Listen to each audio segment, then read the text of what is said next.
Game. Hello pre, magandang hapon. Pare. Pre, tanong lang, ano ba pwedeng mangyari kapag hindi naka-uniform yung mga rider natin sa Move It? Before kasi pare, may... Siyempre kasi tayong mga movie rider is napagkakamalang habal, kaya need natin mag-uniform.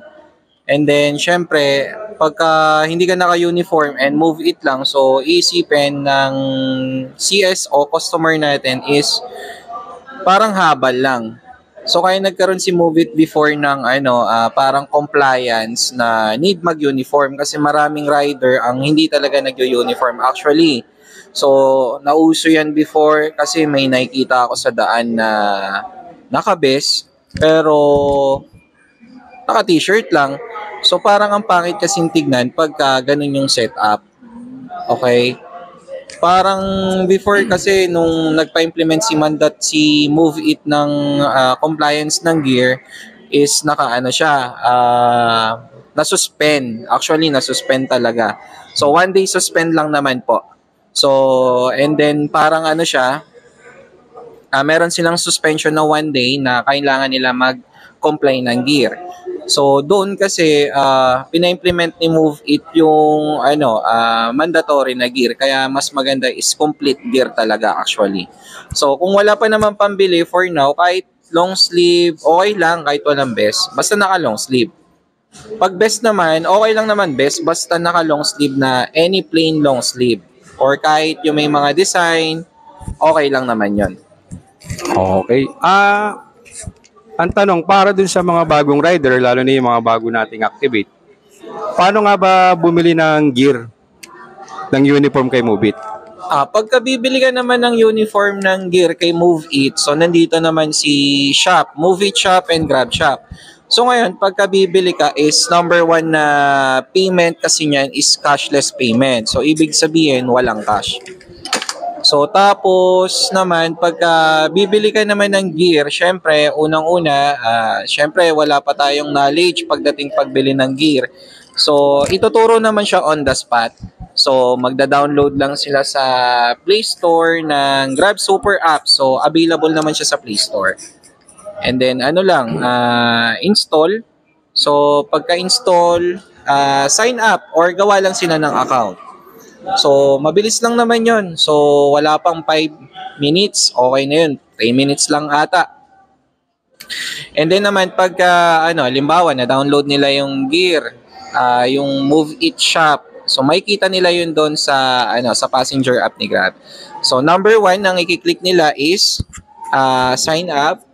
And then, pag naka-sign up is punta sila sa food na category. Okay?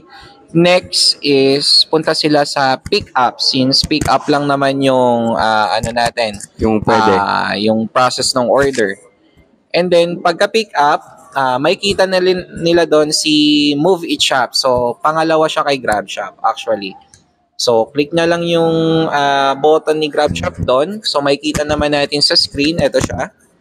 And then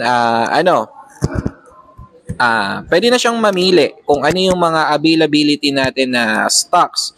So example, mayroon tayong new bundle which is eto siya sa screen. Okay? Gray na gray na version ng Move It. So eto. So ang bundle nito is 2,000. So including dito is full face helmet cover. Then half face na full face helmet cover, tapos meron siyang vest and jersey. So bundle siya as is 2,000 pesos. So ngayon iisa-isahin ko bakit siya 2,000 pesos bundle. So malaki yung natipid natin sa 2,000 pesos na bundle kasi almost yung full face natin na helmet is 1,700. Pag isa-isa natin siya binili. So 1,700 yung full face na helmet and then 299 naman yung jersey. Yung long sleeve natin na kulay gray. So isipin pa lang natin 1,700 full face plus 299 and then yung vest natin is 450. So parang papatak siya 1.7, tapos 299, so parang 2,000 something na. And then pag sinamahan pa natin ng best is parang 2,000, almost parang 2,500 pag isa-isa mo binili. Pero kung set ang bibilin mo, isang bagsak, 2,000 lang.